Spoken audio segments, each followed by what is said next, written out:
আসসালামু আলাইকুম। আজকে অর্গানাইজেশনাল বিহেভিয়ারের আমরা আলোচনা করব অর্গানাইজেশনাল চেঞ্জ। হ্যাঁ, অর্গানাইজেশন মানে প্রতিষ্ঠান। কখনো একজন ব্যক্তি মিলে কি অর্গানাইজেশন হয়? হয় না। অর্গানাইজ হতে গেলে একাধিক মানুষের প্রয়োজন হয়, আর একাধিক মানুষ যখন হয় আমরা তখন সেটাকে বলি কিছু মানুষের সমষ্টি। তো কিছু মানুষের সমষ্টি যখন একসাথে শৃঙ্খলিত হয়, অর্গানাইজ হয়, একটা ক্লাসে তারা থাকে, তখন সেটা হচ্ছে অর্গানাইজেশন। দুই বা ততোধিক মানুষের কোনো প্রতিষ্ঠান। আর চেঞ্জ কি? পরিবর্তন। মানুষের ডে টু ডে লাইফে অনেক পরিবর্তন হয় না? নাট্যকার মনির চৌধুরী কি বলছিল? সে বলছিল মানুষ মরে গেলে পচে যায়, বেঁচে থাকলে বদলায়, তাই না? মানুষের চেঞ্জ হয় না? অর্গানাইজেশনে অনেক নীতি, কাঠামো, রুলস, স্ট্র্যাটেজি এগুলো চেঞ্জ হয় না? ডে টু ডে লাইফে মানুষ অনেকভাবে পরিবর্তিত হয়, তার মন মানসিকতায়, আচার ব্যবহারে, কালচারে, বয়সে, তার ফিজিক্যাল অ্যাপিয়ারেন্সে। আপনি 2 বছর বয়সে দেখতে যেরকম ছিলেন এখন সেরকম না, আবার এখন যেরকম আছেন হয়তো 60 বছর বয়সে এই কেসটা থাকবে না, তাই না? তো চেঞ্জ কোথায় নাই? সব জায়গায় চেঞ্জ হচ্ছে, চেঞ্জ আছে। তাহলে অর্গানাইজেশনের চেঞ্জ হচ্ছে অর্গানাইজেশনের ভিতরে কোনো স্ট্র্যাটেজি, কোনো নীতিমালা, কোনো স্ট্র্যাটেজি পয়েন্ট, কোনো কমিউনিকেশন সিস্টেম, কোনো বিহেভিয়ারাল কোড, যা ভাবতে পারেন এগুলো চেঞ্জ হওয়া। তো এটা হচ্ছে পার্ট অফ ওবি, অর্গানাইজেশনাল বিহেভিয়ারের একটা অংশ। এটা আলোচনা করা হয় HRM, হিউম্যান রিসোর্স ম্যানেজমেন্ট। বস্তুতপক্ষে HRM এর একটা অংশ হচ্ছে অর্গানাইজেশনাল বিহেভিয়ার। আর অর্গানাইজেশনাল বিহেভিয়ারের আলোচনার একটা ছোট্ট টপিক হচ্ছে OC, অর্গানাইজেশনাল চেঞ্জ। সো এটা ওবিতে বিলং করে। টপিকটা মূলত হিউম্যান রিসোর্স ম্যানেজমেন্ট বা HRM-এও বিলং করে। পরিবর্তন নিয়ে সে আলোচনা করে। তো 3টা স্টেজ আছে পরিবর্তনের। অর্গানাইজেশনাল স্টেজে 3টা আমার ধারা আছে অর্গানাইজেশন চেঞ্জের। এটা লিম নামে একজন ব্যক্তি দিয়েছিলেন। এই জন্যটাকে বলা হয় লিমস মডেল অফ চেঞ্জ অথবা Lewin's model of organisational change framework. এটা আপনাদেরকে আজকে আমি সাজেশন দিয়ে দিব পোর্টালে। আজকে পোর্টালে আপনাদেরকে সাজেশন দিয়ে দেওয়া হবে, সবাই খেয়াল করবেন। হ্যাঁ, পেয়ে যাবেন, আজকে পেয়ে যাবেন। তো উনি বলছেন 3টে স্টেজে অর্গানাইজেশনাল চেঞ্জ ঘটতে পারে। 3টা স্টেজ। এক হচ্ছে আনফ্রিজ। ফ্রিজ দেখছেন না? হিমায়িত করে ফেলে, ঠান্ডা করে ফেলে। আনফ্রিজ মানে ঠান্ডাটা বন্ধ করা। নর্মাল একটা ভার্সনে সেটাকে নিয়ে আসা। গ্লাসের পানিটা রাখলেন, সেটা ফ্রিজ হয়ে গেল। আনফ্রিজ করতে গেলে কি করতে হবে? নর্মাল টেম্পারেচারে ঘুরে আসবে, ফ্রিজটা থেকে পানিটা সরিয়ে ফেলবে, সেটা আনফ্রিজ হয়ে গেল, তাই না? পানির 3টা অবস্থা না? কঠিন, তরল, বায়ু। আচ্ছা, তারপর হচ্ছে চেঞ্জিং। সেটাকে যখন আপনি আনফ্রিজ করলেন তখন সেটাকে চেঞ্জ করবেন। ফ্রিজিং অবস্থায় ওই পানিটা চেঞ্জ হবে না। যখন পানিটা নরমাল হবে তখন আপনি সেটাকে ব্যবহার উপযোগী করে নিতে পারেন। তাহলে চেঞ্জ হবে আফটার আনফ্রিজিং। বুঝতে পারলেন? আনফ্রিজ করার পর একটু পরে বলবো। 3 নম্বর হচ্ছে রিফ্রিজিং। রিফ্রিজিং মানে আবার সেটাকে পুনর্বার হিমায়িত করা, আবার সেটাকে ঠান্ডা করা, আবার রিফ্রেশ করা। তারপরে আনফ্রিজ ছিল, চেঞ্জ করলাম, এখন তাকে আবার পুনর্বার ফ্রিজিংয়ে নিয়ে যাব, রিফ্রিজিং, তাই না? আচ্ছা, সবগুলোর সাথে ফ্রিজের একটা সম্পর্ক আছে, তাই না? ঠান্ডা, ঠান্ডা করা। ফ্রিজ দ্যাট থিং মানে সেটাকে ঠান্ডা করা। রিফ্রিজিং মানে হচ্ছে আবার ঠান্ডা করা। আনফ্রিজিং মানে হচ্ছে ঠান্ডা থেকে নর্মাল টেম্পারেচারে নিয়ে আসা। চেঞ্জ হচ্ছে এই যে পরিবর্তনগুলো হচ্ছে ঠান্ডা থেকে নর্মাল, নর্মাল থেকে আবার রিফ্রিজিং। এটা বিষয়টা এরকম কোনো নীতিমালা প্রয়োগ করা, তারপর সেটাকে আবার প্রয়োগ থেকে তুলে নেওয়া, তারপর চেঞ্জ করে আবার প্রয়োগ করা। কাছাকাছি, কিন্তু কিন্তু কনটেক্সটটা ওরকম যায় না। আচ্ছা, একটু পরে বুঝতে পারবেন। আনফ্রিজিং অর্গানাইজেশনে অনেক ধরনের নীতিমালা থাকে, মানুষ বছরের পর বছর, যুগের পর যুগ ওই নীতিমালা নিয়েই চলে, কিন্তু নীতিমালাগুলো না অনেক সময় ব্ল্যাক অ্যাক্ট, ব্ল্যাক ল, কিন্তু মানুষ এগুলোকে মেনে চলছে। কালা কানুন এই একবার করে দেওয়া হয়েছে, মানুষ এগুলোর পিছনে থাকে, কিন্তু এটা অর্গানাইজেশনের জন্য কখনোই ভালো কিছু বয়ে নিয়ে আসে না। আপনারা দেখবেন যে যুগে যুগে যে সমস্ত প্রতিষ্ঠানের ক্ষেত্রে আন্দোলন হয়, আন্দোলনগুলোকে করে সিডিএ নেতা যারা থাকে, কালেকটিভ বার্গেনিং এজেন্ট, সব শ্রমিক দলের নেতা, তারা আন্দোলনগুলো করে। দেখবেন পৃথিবীতে যত আন্দোলন হয় অধিকাংশ ক্ষেত্রে এগুলো পজিটিভিটির জন্য, খারাপ জিনিসকে পেতে আন্দোলন খুব কম হয় পৃথিবীতে। যখন কোনো একটা বিষয় আন্দোলন হবে, আপনি মনে করবেন যে এটার মধ্যে একটা পজিটিভ এসেন্স আছে, নাহলে আন্দোলনটা হতো না। খেয়াল করে দেখবেন, ভালো জিনিসের জন্যই আন্দোলন, মানুষ এটাকে চেঞ্জ করতে চায়। খারাপ জিনিসের জন্য আন্দোলন তেমন একটা হয় না। যদি আনএথিক্যাল কিছু মানুষ একত্রিত হয়, তাহলে খারাপ একটা জিনিসের জন্য আন্দোলন হতে পারে। আদারওয়াইজ আন্দোলন, প্রসেশন, মিটিং, মিছিল সবসময় পজিটিভিটির জন্যই হয়। তো যুগের পর যুগ ধরে প্রতিষ্ঠানের মধ্যে কিছু কালা কানুন বা ব্ল্যাক ল, ব্ল্যাক অ্যাক্ট এগুলো চলে। ব্ল্যাক কম্প্যাক্ট, ব্ল্যাক প্যাক্ট, চুক্তি এগুলো চলতে থাকে। মানুষজন এগুলোর মাধ্যমে অত্যাচারিত হয়। এমন কিছু গার্মেন্টস প্রতিষ্ঠান এর নিয়ম করে রাখলো, লাস্ট 4-5 বছর ধরে চলছে, যে আপনি যদি 2 দিন টানা লেট করে আসেন, আপনার 1 দিনের বেতন কাটা। গার্মেন্টসের মানুষজন কতটা অসহায়, সারাটা মাস তারা কাজ করে অল্প পয়সার বিনিময়ে, নামমাত্র মজুরি তার সময় মতো তারা পায় না, খেয়ে না খেয়ে কাজ করে, লাঞ্চ টাইমে ভালো একটা ফুড এফোর্ড করতে পারে না, বাসা ভাড়া দিয়ে গ্রামগঞ্জ থেকে এসে শহরে থাকে, মানবিক জীবন। আমাদের মতো একটা রুম বা মেস ভাড়া নিয়ে তারা থাকে না, তাদের কোনো প্রাইভেসি নাই, সবাই মিলে একটা রুমে থাকে, সবাই মিলে রান্না করে, একটা ওয়াশরুম, কখনো পাবলিক ট্রান্সপোর্ট ছাড়া ব্যবহার করতে পারে না, হেঁটে হেঁটে চলে যায় গার্মেন্টস।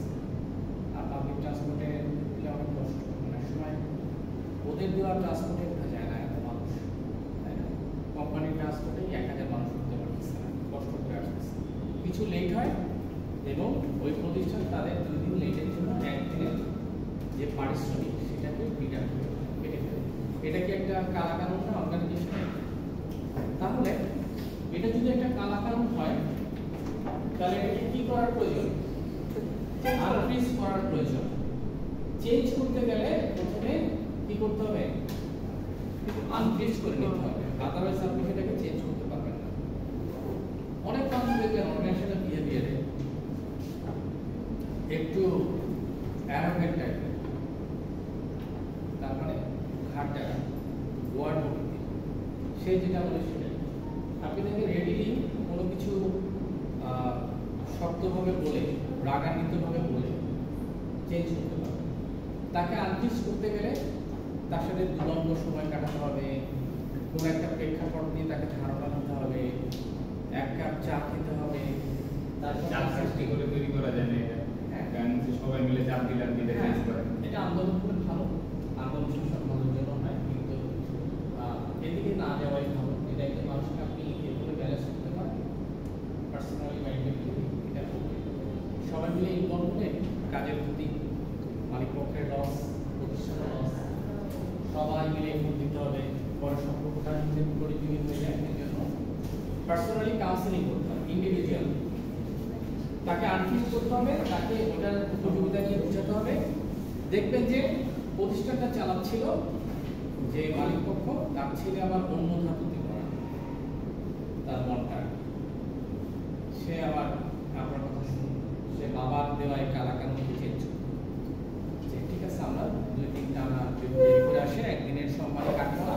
তাকে ইনিশিয়ালি একটা ওয়ার্নিং দেওয়া হবে, ওয়ার্নিং এর পর তাকে সেকেন্ড বার অ্যালার্ট করা হবে, থার্ড বার সেটা করলে তার অর্ধেক পারিশ্রমিক কাটা হবে। আর এটা হবে 3 দিন অ্যাবসেন্ট থাকলে 1 দিনের অর্ধেক পারিশ্রমিক কাটা। একদম লাগাম ছেড়ে দেওয়া যাবে না, তাহলে মানুষ আবার পেয়ে বসবে, সে তখন অনেক রিল্যাক্স ভাবে চলতে থাকবে। এটা সম্ভব হবে কিভাবে? আনফিক্স করার মাধ্যমে।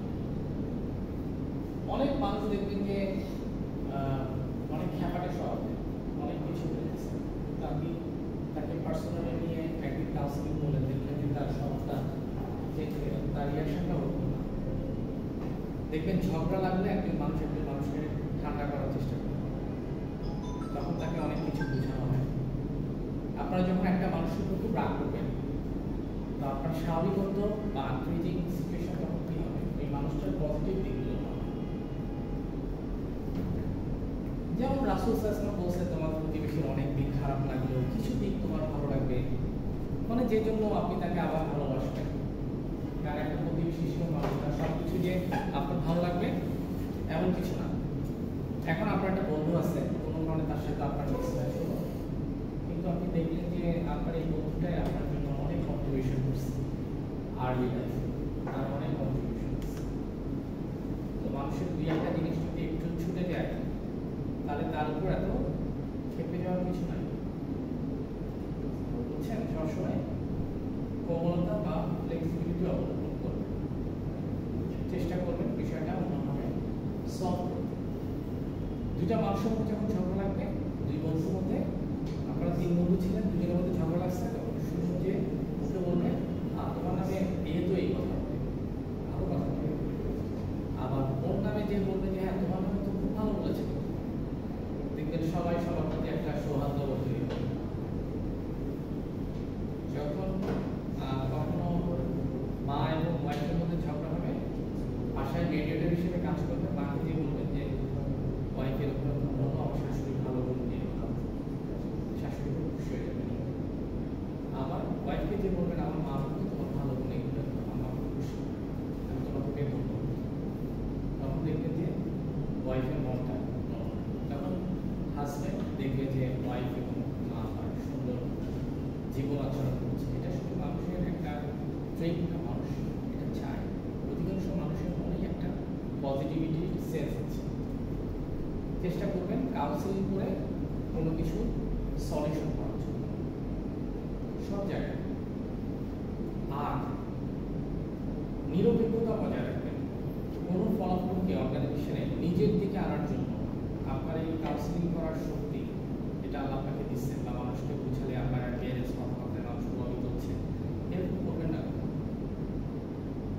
কারণ তার মতো জ্ঞানের স্বল্পতা, আপনি তাকে একটা ভুলভাল বুঝিয়ে পয়েন্টে নিয়ে আসলেন, কিন্তু সে আলটিমেটলি ক্ষতিগ্রস্ত হলো। এটা কিন্তু আল্লাহ জানে, আপনি জানেন, আল্লাহ জানে যে আপনি তাকে ডিপ্রাইভ করলেন। কোনো মানুষকে ডিপ্রাইভ করার জন্য আপনার কাউন্সিলিং অ্যাবিলিটি ব্যবহার করার কোনো দরকার নাই। এর থেকে বোবা থাকতেন তাও বলছি, মানুষকে একটা নেগেটিভিটির দিকে টেনে নিয়ে আসে। আনফিক্স করবেন আগে মানুষকে পজিটিভলি, আনফিক্স করলে পরবর্তীতে ওই মানুষটাকে চেঞ্জ করতে আপনার অনেক সুবিধা হবে। সরকার যখন দেখলো পুলিশের ইমেজ খারাপ, অনেক স্টুডেন্টকে মেরে ফেলছে, অনেক পাবলিককে মেরে ফেলছে, পুলিশের ইমেজ একটু চেঞ্জ করা দরকার। কিছুদিন তার আসে নাই, পরে একটা সময় বেঁধে দিল যাতে একটু ঘুরে বেরিয়ে তারা আবার সে কাজে জয়েন করে। থানা চললো সেনাবাহিনীর সাপোর্টে, পুলিশের এই সেনাবাহিনীর সাপোর্ট নিয়ে আইন শৃঙ্খলা তাদের পোশাক পরিবর্তনের কথা আসলো। এগুলো সব জনমন থেকে তাদের ইমেজের সংকট, ইমেজ সংকট করতেছে না পুলিশ, এটাকে কিছুটা হ্রাস করা। আবার যদি সেই সবুজ জামা পরিহিত পুলিশকে দেখে, তখন সে ক্ষিপ্ত হয়ে উঠবে। এই জন্য তার পোশাক সাদা বা অন্য কোনো একটা তাকে পোশাক পরিয়ে মানুষের সামনে নিয়ে আসে, কিছুটা মানে ওয়েদার চেঞ্জ, কিছুটা বাতাস, হ্যাঁ বিজেপি বর্ডার গার্ড বাংলাদেশ পিলখানার পরবর্তীতে তাদের একটা বড় চেঞ্জ। তো চেঞ্জ আসে, এইগুলো হচ্ছে একটা আনফ্রিজিং এর ইস্যু। আনফ্রিজিং অফিসে কোনো দুজন কলিগের সাথে হ্যাচিং, আপনি বস হিসেবে কিছু সময়ের জন্য তাদের ডেস্ক পরিবর্তন করে দেবেন, সম্ভব হলে ডিপার্টমেন্ট পরিবর্তন করবেন, যাতে ফার্দার সমস্যা না হয়। আপনি যখন বারবার দুটা মানুষ যারা ঝগড়া করে একসাথে রাখবেন, সমস্যা হতে থাকবে। বাসে কন্ডাক্টরদের সাথে প্যাসেঞ্জারের লেগে যাবে,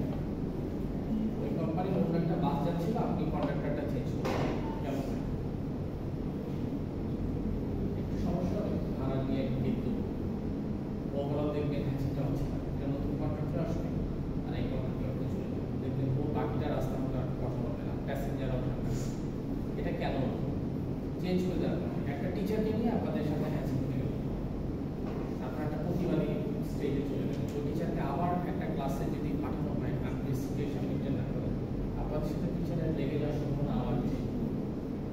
আপনি তাকে রেডিলি নিতে পারবেন না, কারণ একবার ঝগড়া আসছে তো একটু সময় লাগবে। আর এখানে মানুষকে মিডিয়েটারের ভূমিকা পালন করতে হবে। তাহলে কোনো সেমিস্টারে কোর্স আপনি তাকে দেখলে আপনি বলবেন যে আমি তো এটা এরা ওনাকে তো চাই না। তো এটা একটা বড় বিষয়।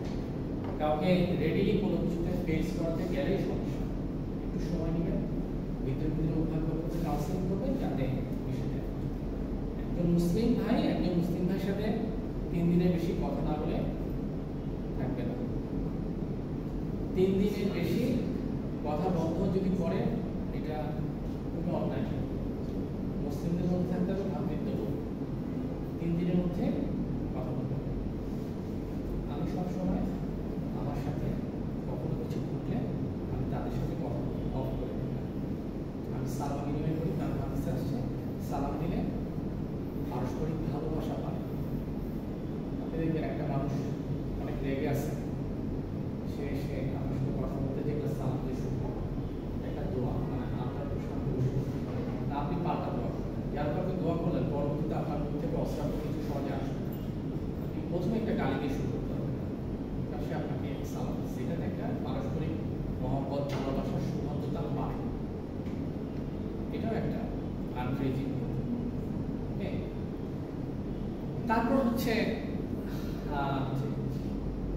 না এখনো বলা শেষ হয়নি। তারপর হচ্ছে একজন মানুষের কাছে একজন মানুষ কখনো যদি ক্ষমা চায়, কখনো যদি বলে এটা আমার ভুল ছিল, আমি স্বীকার করলাম, আমাকে মাফ করে দাও, এটাতে তার সম্মান কখনো কম হয়, বরং এটাতে তার সম্মান অনেক বেড়ে যায়। এটা সবাই করতে পারে, সবাই ইগো প্রবলেমে ভোগে, সবাই মনে করে আমি কেন তার কাছে মাফ চাইবো, আমি তো মনে হয় কারেক্ট ছিলাম। নিজেকে সবসময় 100% কারেক্ট মনে করবেন না, সেও কারেক্ট হতে পারে, তার স্ট্যান্ডটা আপনার এগেইনস্টে সঠিকই ছিল, আপনি বুঝতে পারলে আপনি তাকে একটা ফিজিক্যাল মেন্টাল অ্যারেস্ট করবেন। আপনি আগে তার এটাই বুঝতে চেষ্টা করেন কেন হচ্ছে, তারপর আপনি কথা বলেন। মানুষের কাছে মাফ চাইবেন, ক্ষমা চাওয়াটা অনেক বড় মহৎ মানুষের, আর যে ক্ষমা করে দেয় সে অনেক বড় মহৎ মানুষ। এগুলো করলে কি হয়, মানুষের মধ্যে রুক্ষ ভাবটা চলে যায়, আনফ্রিজিং নেচারটা তৈরি। সে যে শক্ত হয়ে বসেছিল তখন দেখবেন যে সে আর ওই ইয়েটা ধরে রাখতে পারে, সে আপনাকে দেখলে মিটিমিটি আসছে, সে আপনার সাথে কথা বলতেছে, একসাথে বসে আপনারা খেলেন, মায়ের সাথে কথা বললেন, একসাথে একটা টিম ওয়ার্ক করলেন। মানুষ কখনো একই মেন্টালিটির তৈরি হয় না, যারা হয় না 100% মনটাও কখনো হবে না। আপনার ফিঙ্গারপ্রিন্ট, রেটিনার বল এগুলো তো দৃশ্যমান, বুঝতে পারছেন, আবিষ্কার হয়েছে।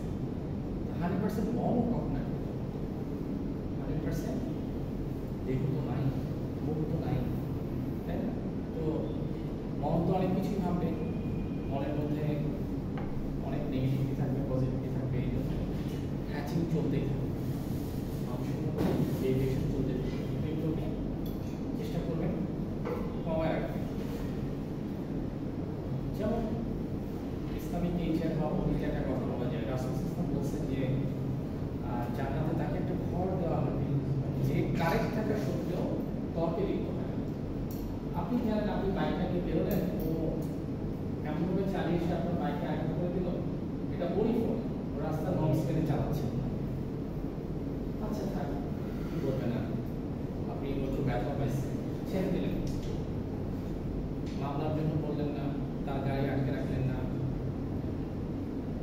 জটখাম্প দিলেন না, দুটো অস্ত্রাপন দিলেন না, সে আপনাকে একটা সরি বললো না, আপনি তাকে ছেড়ে দিলেন।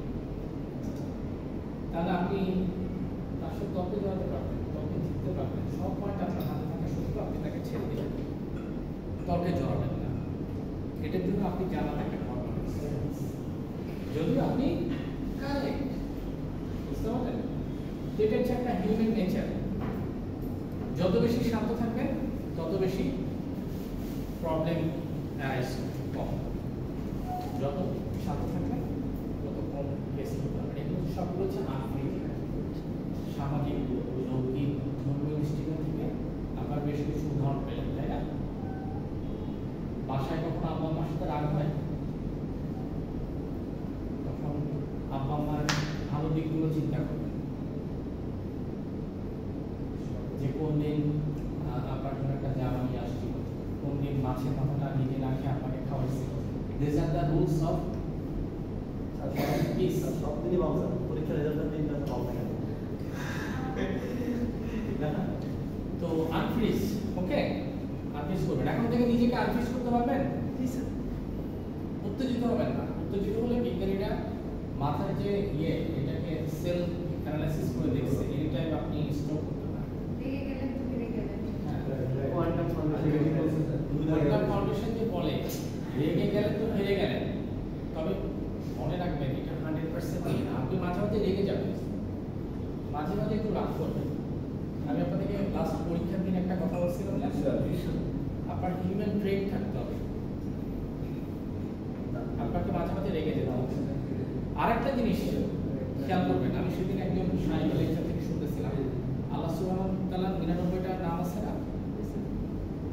আল্লাহ সুবহানাহু ওয়া তাআলার যে সমস্ত নামগুলো আছে আপনি শুনেন, শ্রোতা সব কিছু শুনেন, আমরা সব কিছু শুনতে পাবো না, কিন্তু আমরা শুনতে পাই আল্লাহ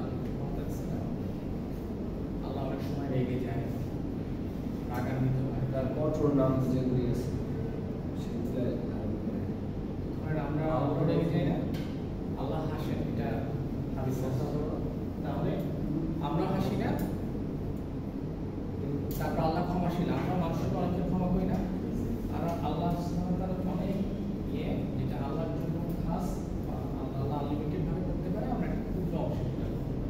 আল্লাহ সুবহানাহু ওয়া তাআলা আমাদেরকে ক্ষমাশীলতা দিচ্ছে। সুতরাং অনেক গুণ মানুষের মধ্যে আছে যেটা অনেক প্রাণীর মধ্যে নাই। মানুষ এই জন্য হচ্ছে সৃষ্টির সেরা জীব, আশরাফুল মাখলুকাত, তাই না? তো আনফ্রিজ করতে পারবেন এখন থেকে নিজেকে? এটা খুব ভালো। এটা যদি পারেন চেঞ্জ আপনার মধ্যে অটোমেটিক আসবে, রিফ্রিজিং অটোমেটিক করতে হবে। এখন আপনি তো আনফ্রিজ, এখন তো আপনি বরফের দলার মতো শক্ত না। এখন আপনাকে আমি কাদামাটি অবস্থায় যেভাবে ইনপুট দিব, ইটটা ওভাবে ওই শেপে তৈরি হবে। এখন আমার স্টেজ শুরু হবে চেঞ্জ করা, ট্রানজিশন করা, ট্রান্সফরমেশন হবে। এখন আমি যে অপারেশন চেঞ্জটা করতে চাচ্ছি, মালিক পক্ষকে সেটা বলবো যে অ্যাবসেন্ট থাকলে এবং কেটে নেওয়া, এগুলো ছিল একটা জুলুম। সে এখন আপনি জুলুম, তাহলে সে যেটা বলতেছে, আমরা যেটা বললাম দুইটার একটা কম্বিনেশনে কিছু হলো যে 2 ঘন্টা 3 দিন যদি টাকা না আসে, দেরি হয়, তাহলে তার একদিনের বেতন টাকা হবে, অর্ধেক টাকা হবে। ওকে, তার একদিনের বেতন হচ্ছে 300 টাকা, তাহলে তার অর্ধেক হচ্ছে 150 টাকা। তারপর চাকরির বয়স সীমা, ফর এক্সাম্পল শ্রম আইন মেনে হয়, তাই না? এই জিনিসগুলো গভর্নমেন্টকে যদি আন্দোলন করা হয় না, আমরা 18 বছর না, আমরা 16 বছর থেকে চাকরি চাই। গভর্নমেন্টকে যদি এটা প্রেক্ষাপট বোঝানো হয় যে বেকারত্বের রেশিও বাংলাদেশে অনেক বেশি, অনেক মানুষ না খেয়ে আসছে, চাকরি নাই, এটাতে এত বেশি না, যেখানে 18 বছর মানুষকে লাগবে, সেখানে রিস্ক কম। সুতরাং এই পেশায় আপনি অ্যাডোলসেন্ট পিরিয়ডে থাকা মানুষজনকে নিতে পারেন। তাহলে হ্যাঁ, তাহলে 16 বছর সে একটা কাজের সুযোগ পেল। এটা কিভাবে হলো? গভর্নমেন্টকে আন্দোলন করে বা আনফ্রিজ করে আপনি এই কাঠামোতে নিয়ে আসেন। তখন গভর্নমেন্ট আইন করে দিল যে 16 বছরের মানুষ এই ইন্ডাস্ট্রিতে কাজ করতে হবে, এখানে ইন্সপেক্টরের। আমি এক সময় সি পিরিয়ডে চাকরি করছি, 2000 না সিপিকে চিটাগং এক্সপোর্ট প্রসেসিং চাকরি করছি। আমার বয়স 25 বছর। আর 2009 সাল কি 10 সাল 9 ঢুকছি, 10 মার্চে ওই কোম্পানি সবচেয়ে ভালো খাবার দুপুরের লাঞ্চ।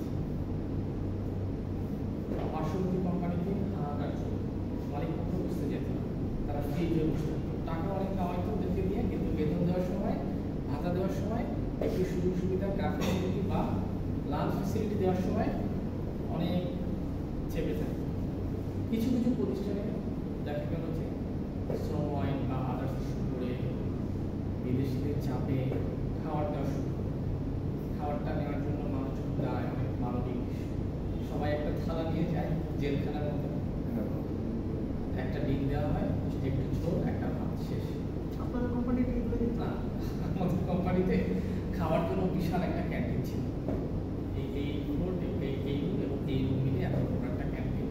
খাওয়ার রেডি থাকতো, প্লেট সব দিয়ে ঢাকা থাকতো। আবার আপনি যখন খেয়ে চলে যাবেন, সাথে সাথে একজন এসে ওটা উঠে নিয়ে একটা ওয়াশ করে নতুন একটা সেট। কারণ মালিক পক্ষের ভিউটা খুব ভালো। সে চিন্তা করতো যে এদেরকে খাওয়ানো হচ্ছে, এদেরকে যদি আমি না খাওয়াই, সে খুব ভালো তেল কিনত, ভালো মশলা কিনত, আলাদা বাবুর্চি রাখছিল চালানোর জন্য। তো এটা অনেক ভালো কাজ। আমি এই যে আশুলিয়া সাভারের দিকে একটা গার্মেন্টসের ইয়ে দেখতেছিলাম ইউটিউবে। প্রতিদিন তারা প্রায় ৮০ কি ১০০০ লোককে খাওয়ায় প্রতিদিন দুপুরবেলা লাঞ্চ। রাতের শিফটে যাদেরকে রাখা হয় তাদেরকেও রাতের খাবার দেওয়া হয়। তো গরিব মানুষ এখানে কাজ করতে আসছে, বিরোধীতে তাকে একটা জায়গায় যে টাকা খরচ করে খেতে হচ্ছিল, এটা না সে ভিতরে খাচ্ছে। এর জন্য অনেক ব্যয়। আপনি একটা সাধারণ অনুষ্ঠান করতে গেলে, একটা মানুষকে খাওয়াতে গেলে আপনার অনেক কষ্ট হবে। মালিক পক্ষ ৭০-৮০ হাজার মানুষকে দুপুরে এবং কিছু অর্ধেক মানুষকে বা আরেকটা শিফটে কাজ করা মানুষকে রাত্রে খাওয়াচ্ছে। এটা অনেক বড় মেন্টালিটি করেছে। অনেক গার্মেন্টসে দেখবেন যে মানুষজন ওই শ্রমের স্ট্রং নিয়ে নাই, তারা একটা ডে কেয়ার সেন্টার বানিয়েছে। ওখানে বাচ্চার মারা বাচ্চাদেরকে একটু দেখে আসে, একটু খাইয়ে আসে, একটু ওখানে কিছু খেলনা রাখা আছে, এনভায়রনমেন্ট হালকা একটু কিছু লোককে রাখছে, আর এটাকে তারা বাচ্চাদেরকে মায়ের মতো মানে একটু দেখে রাখে। সুন্দর সিস্টেম। একসাথে ৫০টা বাচ্চা থাকতে পারে। কারণ এই মাটা তো বড় লোকের ওয়াইফের মতো ডে কেয়ার সেন্টার করতে পারবে না। আসে চিন্তা করবে আমার বাচ্চাটা বাসায় খেলো না খেলো, ইভেন তাই না? তো তখন তাকে এখানে রাখলে মাও একটু খুশি থাকলো, তাকে একটা ব্রেক টাইমে দেখলো বা ইমার্জেন্সিতে দেখলো ছোট বাচ্চা, সে খেলতেছে। ছোট বাচ্চাদের সাথে বাচ্চাগুলো একটা আন্ডারস্ট্যান্ডিং তৈরি হয়, তারা অনেক কিছু লার্ন করে। আমার ছোট ভাইয়ের বেবিটা আমেরিকায়, তাকে ডে কেয়ার সেন্টারে রেখে হাজব্যান্ড ওয়াইফ জব করতে যেত। বাচ্চাটা খুব ছোট। কিছুদিন পরে বাচ্চাটা দেখা যাচ্ছে চাইনিজ ভাষায় কথা বলা শুরু করছে, rather than saying Bangla English. তো আমার ভাইকে বললাম চাইনিজ বলে, হ্যাঁ চাইনিজ দুটা বাচ্চার সাথে ডে কেয়ার সেন্টার আছে, ওদের ভাষাটা সে অ্যাডাপ্ট করতেছে, টোনটা অ্যাডাপ্ট করতেছে। সাংঘাতিক না? বাচ্চাদের কিন্তু লার্নিং এটা সাংঘাতিক। ছোটবেলায় দেখবেন যে ৪ বছর থেকে ৬ বছরের মধ্যে, ২-১ বছরের মধ্যে বাচ্চারা হাফেজ হয়ে যায়। মাসুম বাচ্চা পবিত্র কোরআন মুখস্থ করতেছে। ওর মধ্যে তো আমার মতো ইন্টারনেট নাই মাথায়, আমার মতো অস্থিরতা নাই, আমার মতো নেগেটিভিটি নাই, এটা মেরে খাওয়া, ফ্যামিলি টেনশন, তাই না? একে ডুবাই দিব, ওর জুলুমগুলোটাই আদায় করবো, তাই না? এই মেয়ের সাথে ফোনে কথা বলবো, ওর সাথে ডেটিং করবো, এত কিছু মাথায় নেই। এই জন্য ওর ব্রেনটা হচ্ছে সফট। আপনাকেও দিয়ে 2 বছর কোরআন শেখানো খুব টাফ হবে, কারণ আমরা হচ্ছি অনেক কিছুতে ইনভলভ হয়ে গেছি। মাসুম বাচ্চাদের মধ্যে ওই চিন্তা চেতনা নাই, তাদের কনসেন্ট্রেশন খুব সুন্দর থাকে। ওকে, আর মাদ্রাসার যে পরিবেশ, যদি সেখানে সুন্দর সুচারুরূপে পড়ানো হয়, মেনটেন করা হয়, বাচ্চারা খুব অল্প সময় 1 মাস 2 মাসেও মানুষ হাফেজ হয়ে গেছে, এরকম রেকর্ড আছে। এনভায়রনমেন্ট অনেক কিছু কিন্তু শেপ করে। একটা এনভায়রনমেন্ট ভালো থাকা অনেক কিছু। তো সবসময় চেঞ্জকে ইনাগুরেট করবে। একটা সময় আমাদের দেশে যখন টাইপিস্টরা ছিল বিভিন্ন কোর্ট কাছারি, বিভিন্ন অফিসে, ওরা কিন্তু কম্পিউটার পছন্দ করত। কম্পিউটার অপারেটর পোস্টটা আসার পরে টাইপিস্টের চাকরি চলে যাবে। তো গভর্নমেন্ট বলছিল হ্যাঁ আমি মানবিক তোমাদেরকে 3 মাস ফ্রি ট্রেনিং দিব, তোমরা কম্পিউটার শিখো। Government will provide certificate, money, training করলে তোমরা ওটা ভাতা পাবো, ট্রেনিংয়ের জন্য একটা ভাতা দিব, ফ্রি ট্রেনিং দিব, কিছু ইনসেন্টিভ দিব, মন খারাপ করার কিছু নাই, যুগের সাথে এগিয়ে যাচ্ছে সব কিছু, কম্পিউটার শিখো। এটা একটা ভালো উদ্যোগ। রেডিলি একজন মানুষকে ছাঁটাই করে দিয়ে আপনি ওখানে একজনকে কম্পিউটার পার্সন নিয়ে আসবেন, এটা জিনিসটা অনেক অমানবিক একটা শিখো, তাই না? তাহলে এটা ভালো না? একটা মানুষকে আপনি চেঞ্জ হওয়ার সুযোগ দিলেন, যাতে এই পোস্টটা ছেড়ে দিলে অন্য কোথাও সে করে দিতে পারে। তাকে আপনি স্কিল শিখাই দিলেন। যেমন চাইনিজরা বলে যে তুমি তাকে কিছু টাকা দান করাচ্ছে, প্রতিদিন মাছ খাওয়ানো হচ্ছে, রান্না করে মাছ ধরাটা শিখাই দাও, সে নিজেই করবে, নিজে রান্না করবে। আপনি একদিন মাছ নিয়ে আসলেন না, সে খেতে পেল না, আপনি তাকে মাছ ধরাটা শিখান, সে মাছ ধরবে।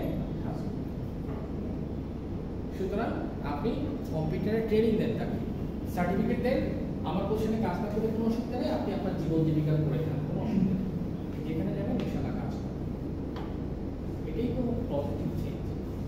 আমাদের দেশ ডেভেলপিং কান্ট্রি, অনেক কিছু আমরা সহজে আমাদের হাত থেকে বেরোতে চাই না, আমরা সব কিছু কেন জানি ধরে ধরে রাখতে চাই।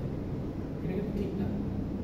বাতাস চেঞ্জ করে সব কিছু ধরে ধরে রেখে মানুষের মনকে পিছিয়ে তোলা, এরকম একটা শতাব্দীতে, 21 শতাব্দীতে এসে ডিজিটাল আর এআই যুগে এসে কীভাবে রাষ্ট্র ক্ষমতার টপ পজিশনে থেকে মানুষকে অত্যাচার করার জন্য ছোট ছোট বাথরুমের মতো আয়না বানিয়ে রেখে টর্চার, ঠিক না?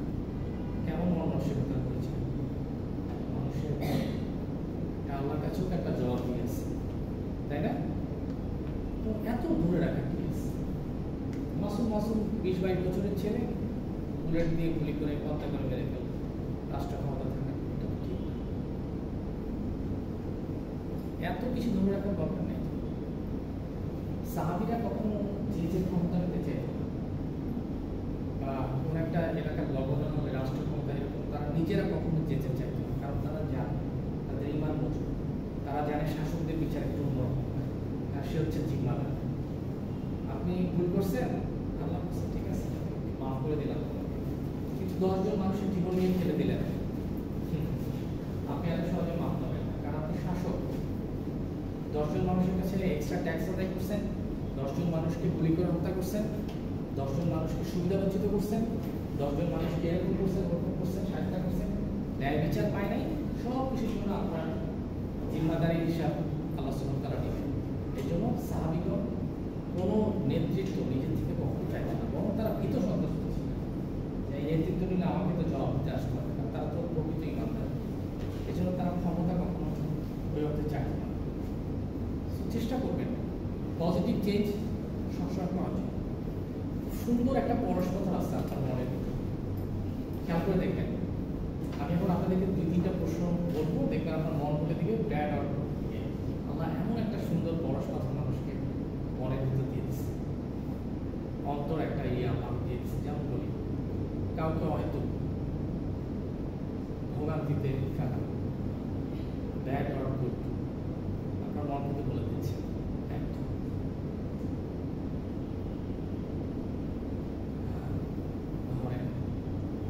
এমন কোনো ফিল্ম দেখা যেটা অশ্লীল, ব্যাড আর গুড,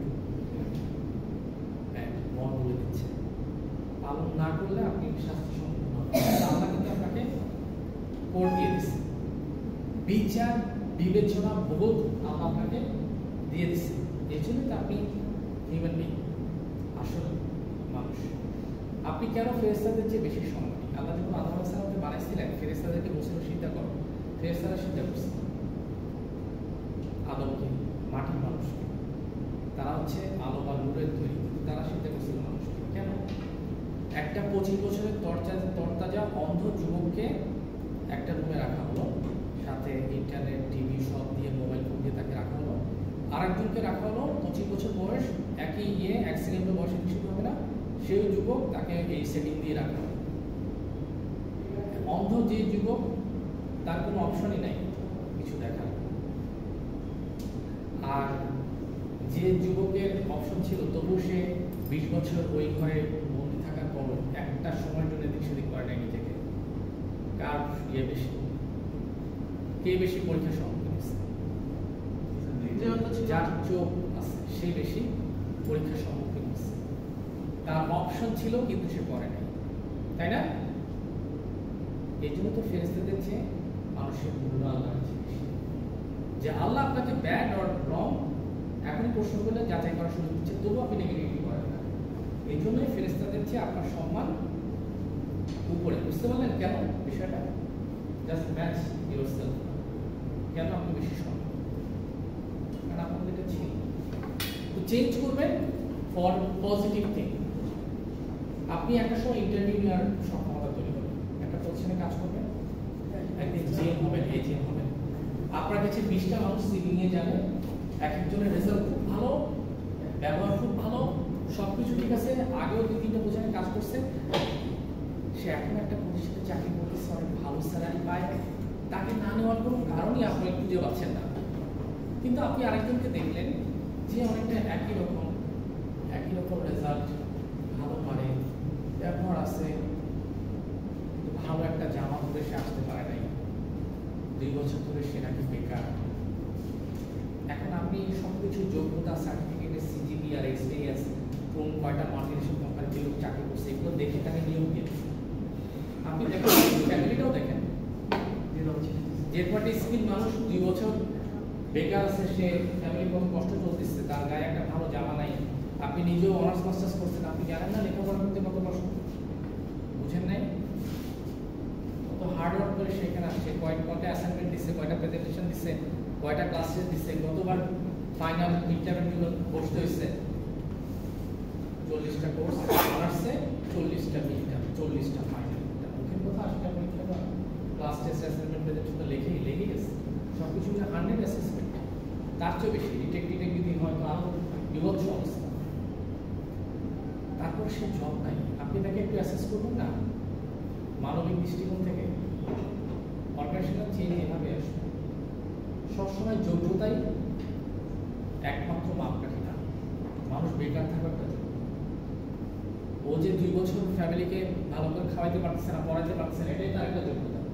আপনি সব যোগ্যতা, সিজিপিএ, মাপকাঠি, আপনার ভালো কোম্পানিতে চাকরি করে আসছে, হ্যান্ডসাম লুক, ভালো জামা কাপড়, পজিটিভ বিহেভ, এগুলোর মধ্যে খুঁজেন না।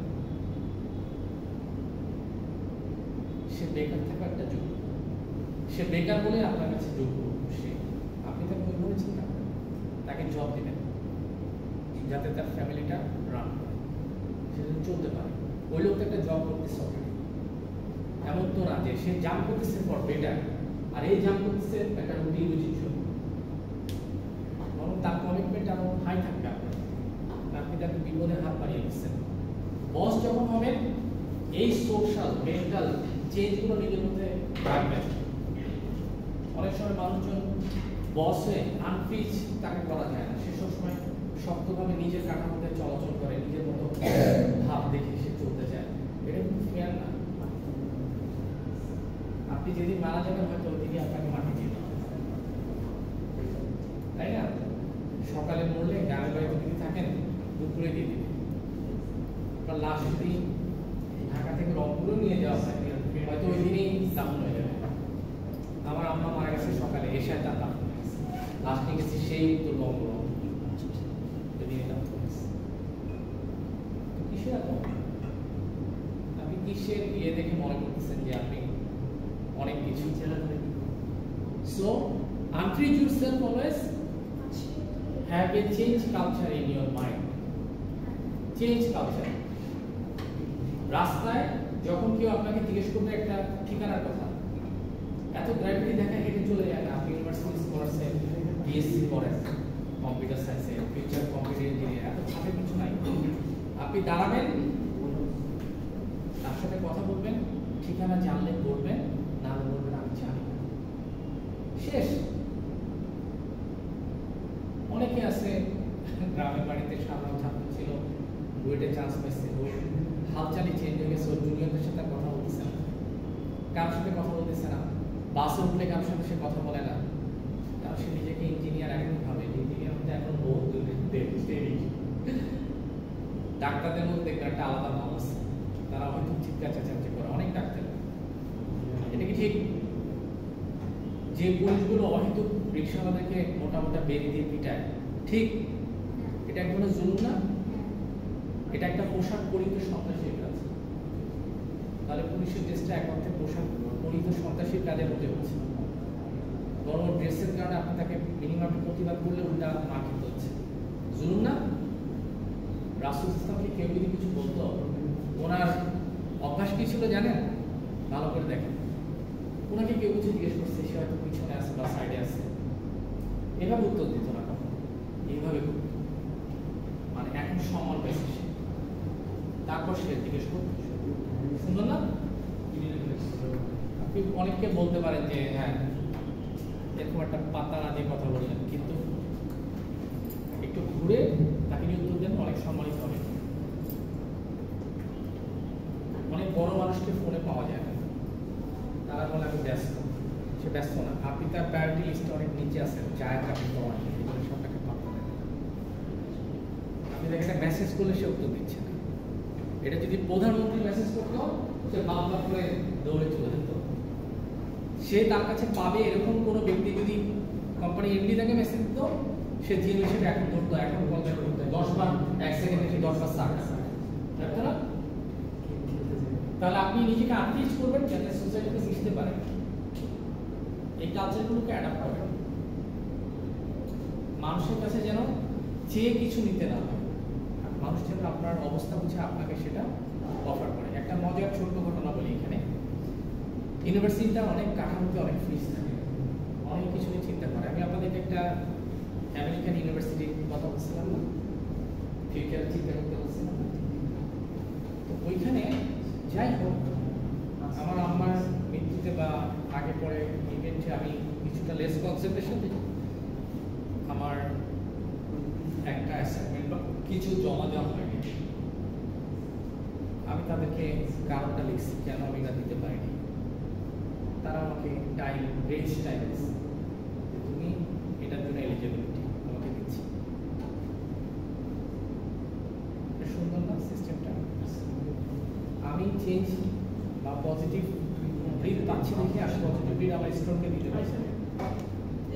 এখন কেউ যদি বলে যে আমি পরীক্ষা দিতে পাইনি, অনলাইন মানে হচ্ছিল, আমাকে একটু সময় দিয়ে পরীক্ষা দিতে হবে, দেশের এই অবস্থা, হচ্ছে আমি অমানবিক টিচার হয়ে জুলুমবাজি করে বলছি নো পরীক্ষা তো একবারই হবে, ঠিক না? এটা আমি একটা প্রশ্ন তো কি পরীক্ষা, এগুলো তো আমি নিচ্ছি কিছু নাম্বার দিয়ে রেডি করে ফেলা, আমার ওরকম ইচ্ছা ইয়ে নাই। ক্লাসেস আমি অনলাইনে নিতে চাইছি, ও বই কিনে লিখতে পার কি করতে পারতাম। এই জন্য আমি চাই এই যে Sujan, one of the regular student, সে আমার কাছে একটা পরীক্ষা দিতে চাইছে, সে নকল করতে চায় না, কিছু চায় না, এই ছেলে পিছনে বসে পরীক্ষা দিবে না, আমি জানি এখানে বসে দিবে, তাহলে ওকে একটা পরীক্ষা দেওয়ার সুযোগ, এটা খুব বেশি নিয়ে না। Try to be flexible. Think about yourself and think also about other situation too. তাই না? So that people can have equal benefit. Okay? আর যে মানুষ পক্ষপাতদুষ্ট আচরণ করবে সে কখনোই ভালো করবো না, সবার জন্য ইকুয়াল কিছু করবেন। আমাকে একবার একটা স্টুডেন্ট, আমি চিটাগংয়ে পড়াই ইউনিভার্সিটিতে, একটা স্টুডেন্ট আমাকে বলছিল যে আমাকে একটু নাম্বার দিন স্যার, আপনি এই সমস্যা। সে এক জায়গায় বলছে সে বিএ পাস দিয়ে সে চাকরি নিচ্ছে, ওরা বলছে ঠিক আছে এত সময়ের মধ্যে তুমি তোমার সার্টিফিকেট দিবা। এখন সে করছে ধরেন ফেল, এখন যদি ফেলের সার্টিফিকেট হয় তার চাকরি চলে যাবে। সে আবার বিবাহিত, তার একটা বাচ্চা হচ্ছে, সে ধরেন আমার সাথে কমিউনিকেট করলো, সে আসলে কম পেয়েছে, ধরেন 5 কম পেয়েছে, পাইছে 34, তাকে 35 পেয়েছে 5, এবং সে ফেল 40। শুধু তার এই রিকোয়েস্টটা রাখতে, ধরেন আমি রাত জেগে 70টা খাতায় ওই প্রশ্নে যারা যে মার্কস পেয়েছিল সেটাকে চেঞ্জ করে ফেলছে, তা আমার জন্য কষ্ট হলো ও অ্যাটলিস্ট 40 মার্কস পেয়েছে। বা তা সবাইকে অ্যাসাইনমেন্টে যেখানে দেওয়া হয়েছে 6, তাকে অ্যাসাইনমেন্টে 10 করতে যে অন্যদেরকে আমার অ্যাটলিস্ট 8-9 আসছে। আমি একজনকে সুবিধা দিয়ে বাকি সবগুলোকে ইয়ে করে দিলাম, ঠিক না? অনেক কষ্ট, কিন্তু আরো কষ্ট লাগতো যে কেউ চাকরিটাই চলে যেত, এরকম একটা দুর্মূল্যের বাজারে চাকরিই চলে গেছে, এটা অনেক বড় না। তো হেল্পফুল হবে মানুষের জন্য, আপনি যখন মানুষের জন্য হেল্পফুল হবেন তখন দেখবেন আল্লাহর সাহায্য কিভাবে আসে। আর কত কথা মনে করতেছে, আমার আম্মা আমি তার লাশ নামাবো, লাশ নামাবো। আমরা দুই ভাই একাই আসতে পারে নাই, কিন্তু যে মহল্লায় জানাতে পাওয়া হচ্ছে ওর খাটিয়া তোলার মানুষের অভাব ছিল না। এত মানুষ, এত বাসার ইয়াং ছেলে পেলে আসছে শুধু আমার মায়ের লাশ নামাবো। আল্লাহর সাহায্য। আর উনি ওনার লাইফে কেমন ছিলেন জানেন? একটা খেতে গেলে একটা বিপুল দেখতে মায়া লাগলে টাকা দিতেন। গরিব বোনটা ফোন করে আছে কিছু টাকা দিচ্ছে, না করতেন না, ফ্লো করতেন না, ওনার সামর্থ্যের মধ্যে। মধ্যবিত্ত ছিলেন। ওনার সাথে আমার শেষ কয়েকটা কথার মধ্যে একটা হচ্ছে, আমি হসপিটালে গেছিলাম, উনি আমাকে বলছিলেন যে তুমি আবার আসছো, গাড়ি ভাড়া করছো। আমার মা কথাটা মধ্যবিত্ত বেঁচে যাচ্ছিলেন, সেই সময়ও সে গাড়ি ভাড়া করতে সেটা গাড়ি ভাড়া করতেছে। তুমি অনেক হেল্পফুল ছিলেন মানুষের। প্রায় সময় সকালবেলা কিছু টাকা নিয়ে নামতেন, যাতে বিদ্যুৎকে দিয়ে হাঁটার সময় নিয়ে আসতেন। ওনার লাশ করতে কোনো অসুবিধা নেই। আল্লাহ সব করেছে। আমার ভাই এসে এক অংশ করতে বাইরে করেছে। অনেক ছেলে আমি নিজেই জায়গা পাচ্ছিলাম ওদের চিনেও না যে কোন আন্টির লাশে জানেও না। আল্লাহ সাহায্য। কাউকে যখন আপনি একটা বেনিফিট দিবেন, ইউ উইল হ্যাভ বেনিফিট। কাউকে ডিপ্রাইভ করবেন না, অর্গানাইজেশন না, কোথাও না, দেখবেন যে আপনি বেনিফিট পান। পজিটিভিটির সাথে নিজেকে চেঞ্জ করা। কোনো কিছু ধরে রেখে বাহাদুরি করার মধ্যে কোনো গর্বিত ভাব নাই। ওকে, তারপর রিফ্রেশ করেন। যখন আপনি জিনিসটাকে বুঝে এলেন, সবাই সফট মানল, এখন আপনি কোন নতুন আইন চান যে আইনটা ক্ষতিকারক সেটা মানেন, সেটাকে এখন সলিড করেন। এখন মালিক পক্ষ বলতে দুজন খাওয়া দেওয়া যেতে পারে, বেতন কাটা যাবে না, এটাই আইন করে দেন, লিখে পাস করে দেন। তাহলে সেটা হবে রিফ্রেজিং, নতুন আইন, সলিড একটা কিছু রূপান্তরিত হবে। বুঝতে পারলেন? আনফ্রিজ করাটা সবচেয়ে প্রথম কাজ এবং কঠিন কাজ, পৃথিবীতে সবচেয়ে কঠিন কাজ। মানুষকে বোঝানো, যে বুঝবে না সে কখনোই বুঝবে না, সে শক্ত হয়ে বসবে। আর সবচেয়ে সোজা কাজ কি? সেটাও মানুষকে বোঝানো। যে বুঝবে, আপনি বলার আগে আপনার চোখ দেখে বুঝে যাবে, আপনার মুখ দেখে বুঝে যাবে আপনি কি বলতে চাচ্ছেন। আপনি একটা জিনিস খেয়াল করে দেখবেন, আপনাকে যারা ভালোবাসে, আপনি 2 লাইন বলতে না বলতে তারা রাজি হয়ে যায় কোনো একটা বিষয়। খেয়াল করে দেখবেন, আমি একটা কিছু করতে চাচ্ছি, আমি আমার ভাইকে আমার ডিসিশনটা 2 লাইন বলতেই সে বলে আচ্ছা হ্যাঁ বল, ঠিক আছে। মনের কাছে হয়তো কিছু চাচ্ছি, টাকা পয়সার ইস্যু, বলতে শুরু করলাম, সে অ্যাডভান্স বলে দিল কত টাকা লাগবে, বা পুরা বাপ তাকে বলতেছে এই ব্যাপার, তখন সে মনটা বুঝে বললো আচ্ছা তুমি কি এটা চাচ্ছ? হ্যাঁ এটা চাচ্ছি। আচ্ছা ঠিক আছে। আর আমার আপনার এমন একজন ছিলেন যার চোখের দিকে তাকালেই বলতো যে ঠিক আছে, অটো আরো বুঝতেন। তো মানুষকে বোঝানো খুব কঠিন কাজ। যে বুঝবে না সে কখনো বুঝবে না, আর যে বুঝবে ঠিকভাবে বুঝবে। আপনি যখন কোনো একটা জায়গায় নেগোশিয়েট করবেন তখন তাকে বোঝাবেন। আপনি যখন অনেকদিন চাকরি পাবেন না তখন বিভিন্নভাবে মানুষের কাছে যাবেন, রিকোয়েস্ট করবেন। এটা খারাপ কিছু না। আপনি রিকোয়েস্ট করলে আপনার যোগ্যতা যে কম এমন না, বরং রিকোয়েস্ট করলে আপনার একটা চাকরি হতে পারে। আপনাদেরকে একটা ছোট্ট উদাহরণ দিই, কিছুক্ষণের জন্য একটু অফ থাক।